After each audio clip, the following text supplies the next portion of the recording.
और अब खबरें तफसील से। सीएम रेवंत रेड्डी ने आज 10वीं के स्टूडेंट्स को खुशखबरी दी है।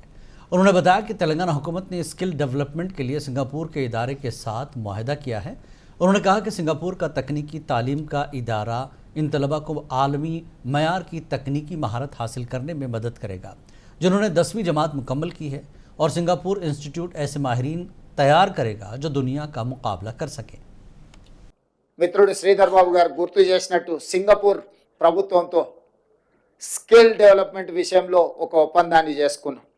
ఐటీఈ ఇన్ఫర్మేషన్ టెక్నాలజీ ఎడ్యుకేషన్కి సంబంధించి సింగపూర్లో 10th చదువుకున్న తర్వాత పిల్లలందరికీ కూడా సాంకేతిక నైపుణ్యాన్ని అందించడం ద్వారా ప్రపంచంతోనే పోటీ పడే నిష్ణాతులను సింగపూర్ సంస్థ తయారు చేస్తుంది.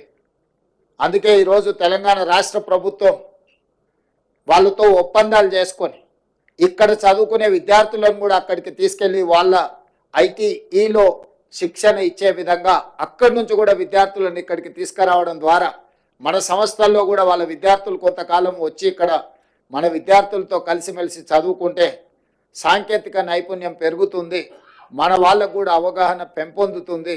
తద్వారా ఎంతో లక్షలాది మంది ఈ తెలంగాణ రాష్ట్రంలో సాంకేతిక నైపుణ్యం లేక నిరుద్యోగులుగా ఉన్నారో వాళ్ళందరికీ ఉద్యోగ ఉపాధి అవకాశాలు కల్పించడానికి సింగపూర్ రాష్ట్ర ప్రభుత్వ ఆధ్వర్యంలో నడుస్తున్న ఐటీఈతో కూడా తెలంగాణ రాష్ట్ర ప్రభుత్వం ఒప్పందాలు చేసుకోవడం జరిగింది.